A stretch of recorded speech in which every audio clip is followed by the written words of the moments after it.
Olá, aluna, olá, aluno, como vocês estão? Espero que estejam bem. Sejam muito bem-vindos a mais uma aula do nosso curso de Arquitetura de Rede de Computadores. Trazendo a vocês nesta aula a abertura de um novo módulo, ainda falando sobre diagramação de redes, no qual nós falaremos um pouco a respeito do Azure. Bom, eu sei que vocês não gostam, eu sei que vocês têm um certo preconceito, mas eu preciso passar algumas coisas teóricas, eu preciso passar alguns textos, mas que às vezes tem alguns comentários a respeito de que é leitura, de que não existe informação e blá blá blá. São coisas que são necessárias, por mais que vocês interpretem como leitura, são conteúdos, são explicações, são informações de, muitas vezes, funcionamentos que vocês precisam ter em mente para não fazer coisas no automático.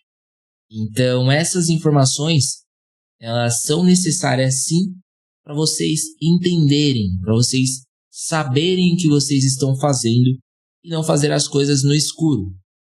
Hoje em dia, infelizmente, o que acontece, principalmente por conta da quantidade de informações que nós temos e também por conta da evolução da inteligência artificial, nós estamos começando a entrar no automático e apenas fazer Ctrl+C, Ctrl+V das coisas. E muitas vezes nós não lemos, nós não entendemos, nós não estudamos, nós não praticamos. E isso, pelo contrário do que vocês acham, ao invés de estar nos ajudando, ao invés de estar nos auxiliando, na verdade está nos emburrecendo. Então, muitas coisas, na verdade, elas não devem ser deixadas de lado. Muitas coisas, na verdade, elas não devem ser permitidas mudanças. E, obviamente, a leitura, a escrita manual, não estou dizendo digitar no computador, estou dizendo papel e caneta, são coisas que não deveriam ser mudadas jamais. Existem estudos, e até fugindo um pouco aqui do nosso enredo, esses estudos eles indicam que quem fazem leituras e que quem escrevem aprendem mais. Então fica a dica aí a vocês. Beleza? Bom, dito isso, vamos falar aqui a respeito do Azure. Então nós vamos trabalhar aqui com algumas exemplificações de diagrama voltadas a Azure. E eu quero iniciar este módulo falando um pouco a respeito da arquitetura. Como eu vou fazer uma diagramação se eu não entender a arquitetura? Como que eu vou fazer uma diagramação se eu não entender a infraestrutura? Não faz sentido. Então, por isso, esta aula inicial se dá esse motivo. Beleza? Bom, então, para quem não sabe, primeiro ponto é que a Azure ela é da Microsoft. Beleza? Ela é atualmente uma concorrente direta da AWS, da Cisco. Não são as grandes e conhecidas que nós temos no mercado atualmente. Tá bom? E, obviamente, a arquitetura de rede da Azure ela fornece conectividade da internet para data centers, né? Os data centers nada mais são do que as grandes máquinas nas quais é usada para ter ali os seus projetos, né? Para subir as máquinas no ar, para ter os seus sites, as suas aplicações, os seus sistemas, os seus bancos de dados e por aí vai. Beleza? Qualquer carga de trabalho implantada como IaaS, PaaS ou SaaS no Azure está aproveitando a rede de data center do Azure, beleza?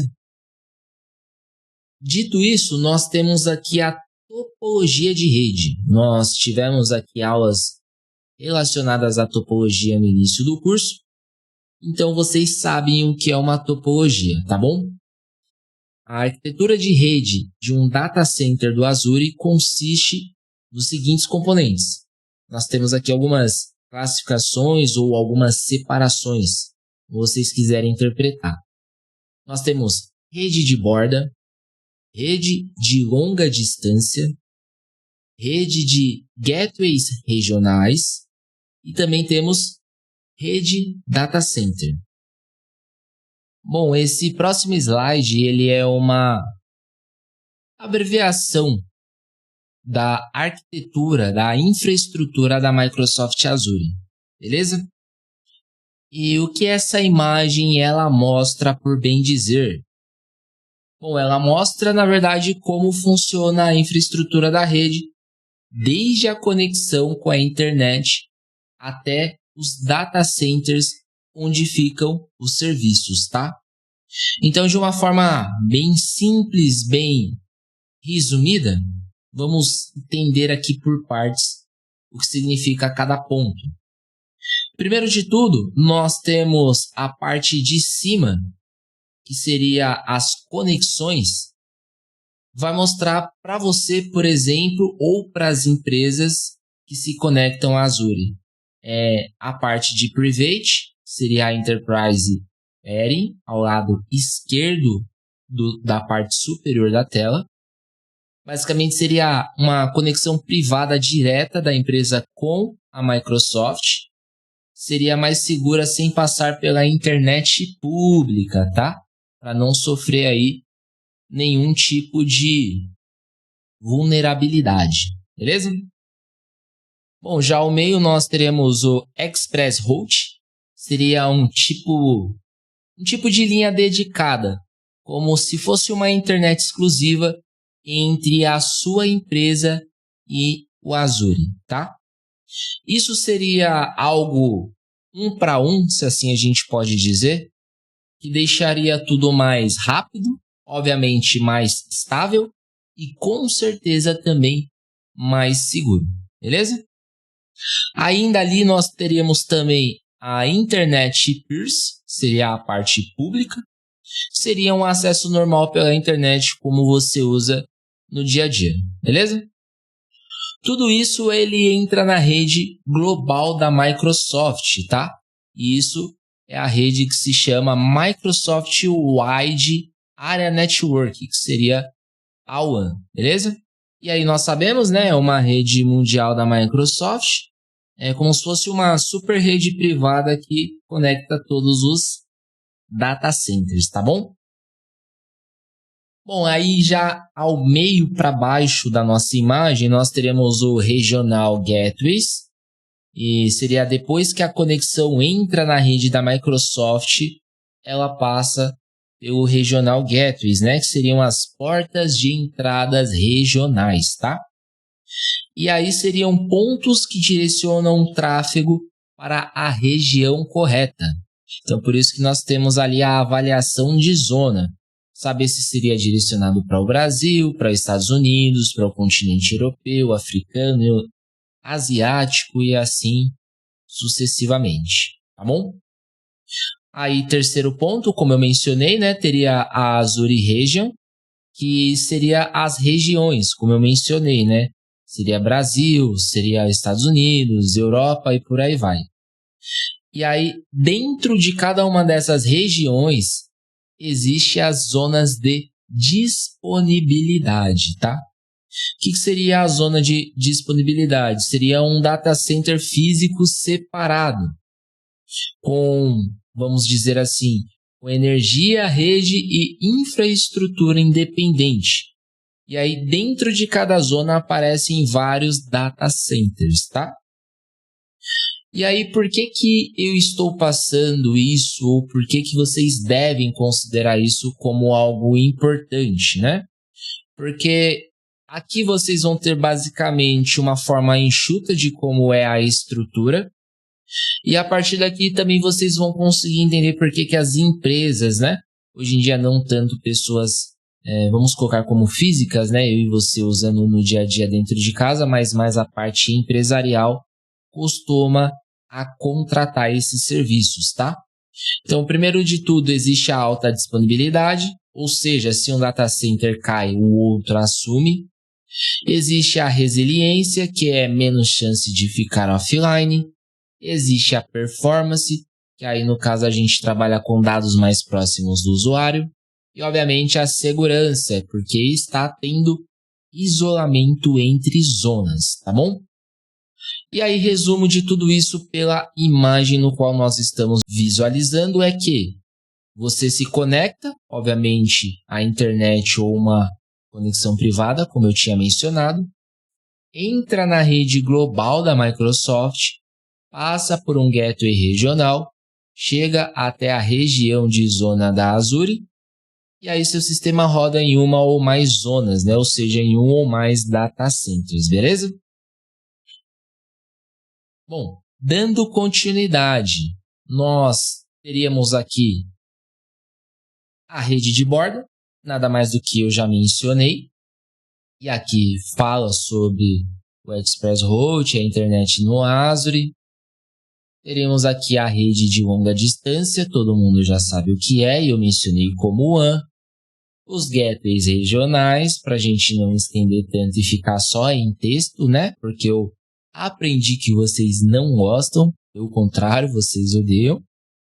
E aí a parte do data center. Então, para quem quiser pausar o vídeo entre as partes, fazer anotações, considerações, fiquem à vontade.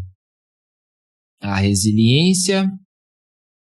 E aí nós chegamos em uma segunda imagem.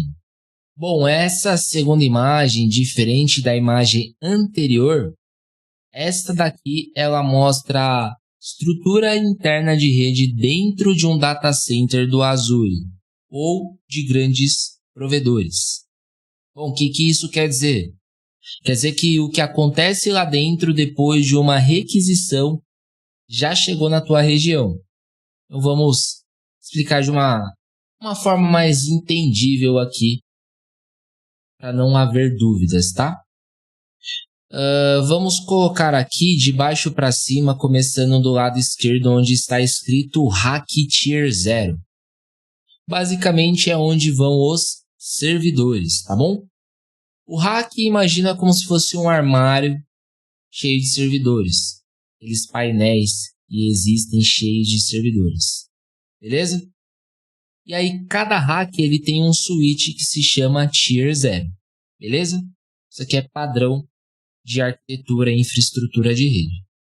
Ou seja, imagina que você tem um RAC com vários computadores trabalhando juntos. Beleza? É aqui que rodam as suas VMs, banco de dados, APIs, aplicações e tudo que eu tinha mencionado do porquê que as empresas contratam este tipo de serviço, né? Então, tudo que é necessário rodar, que fica armazenado em nuvem, praticamente fica aqui. Beleza?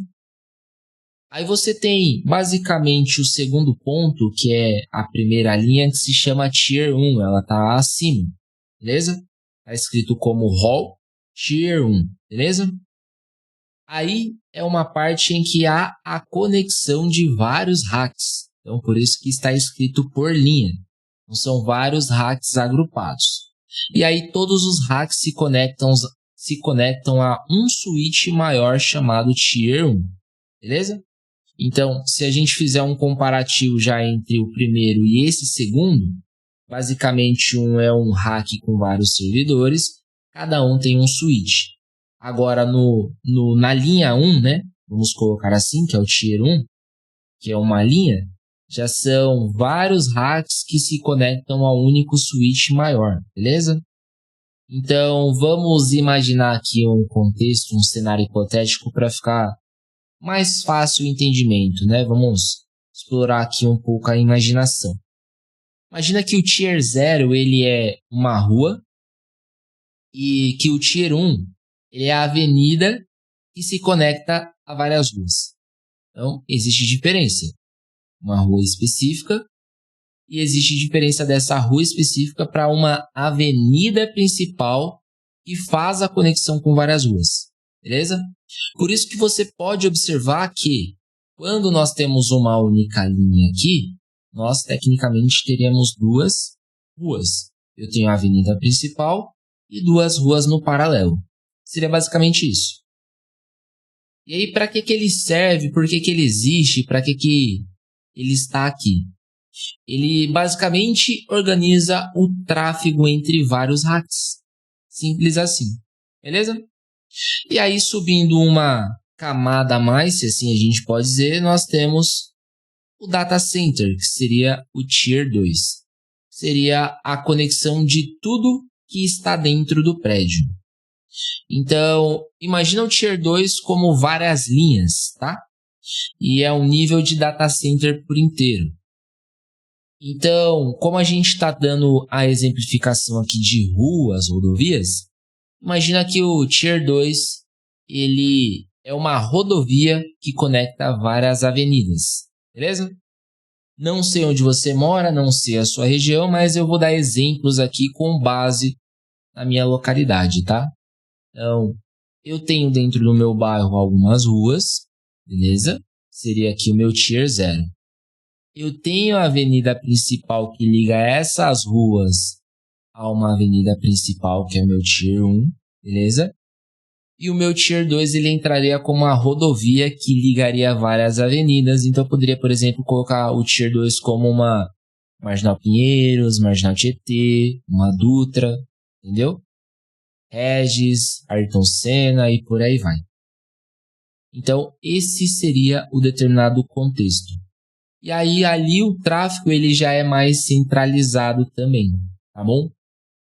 E aí, nós temos, por fim, o quarto tópico, a quarta camada, que seria a do topo, seria a Regional Gateway, né? Que seria basicamente a saída do data center.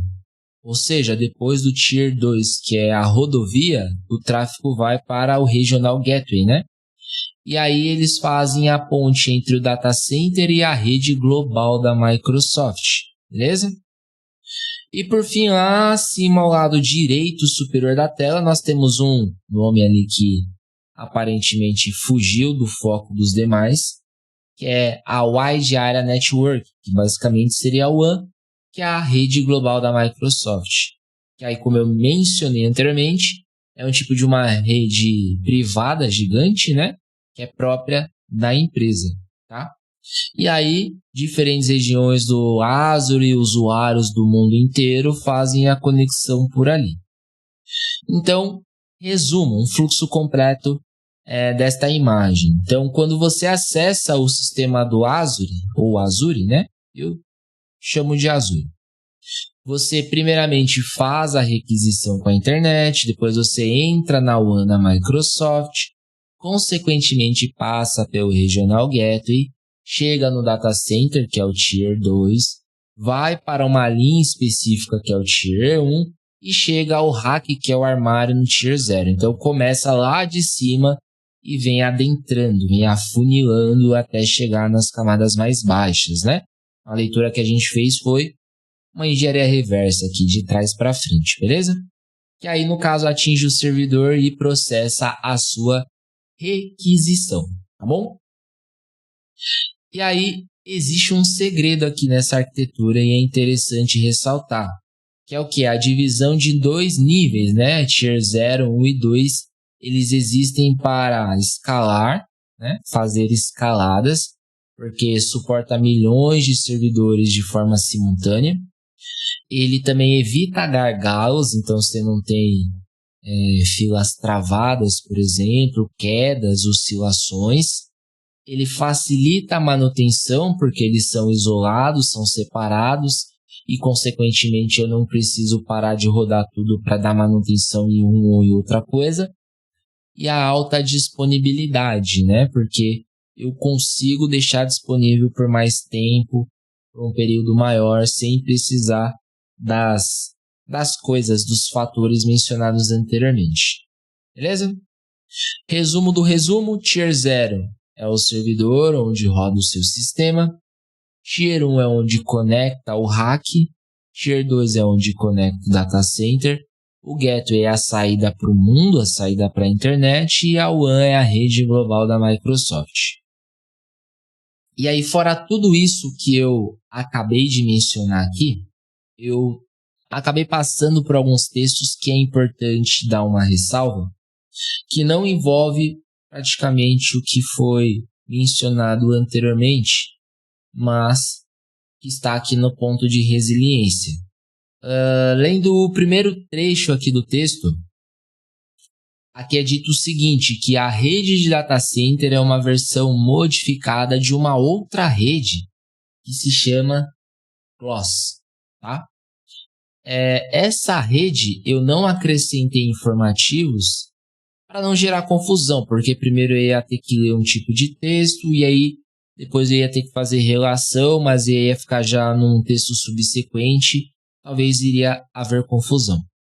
Então eu vou fazer uma breve leitura aqui, um resumo do que é essa rede CLOS, porque o que vocês precisam entender é que ela é uma versão modificada da rede CLOS, tá?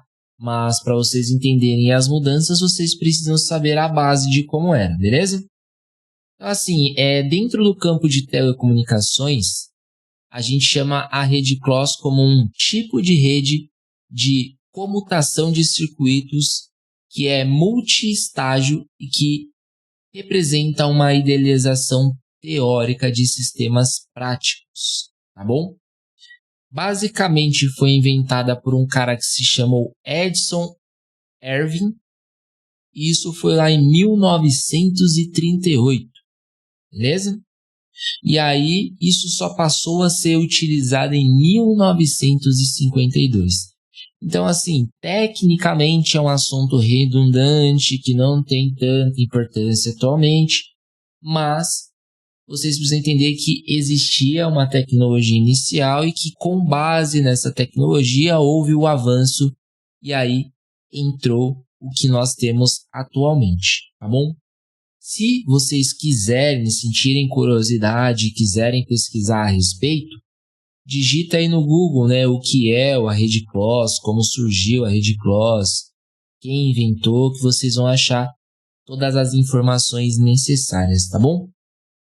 Eu não vou me estender tanto, né, como eu mencionei, esta aula aqui ela é mais teórica, mas a partir da próxima nós já damos início a nossa diagramação de forma prática a 4 mãos, no qual eu trarei exemplos a vocês e nós faremos de forma conjunta para exercitarmos. Então, provavelmente aqueles menus no qual nós estávamos usando da Cisco, nós vamos deixar de lado e passar a usar outros menus. Obviamente, as imagens, os elementos, eles serão diferentes, tá?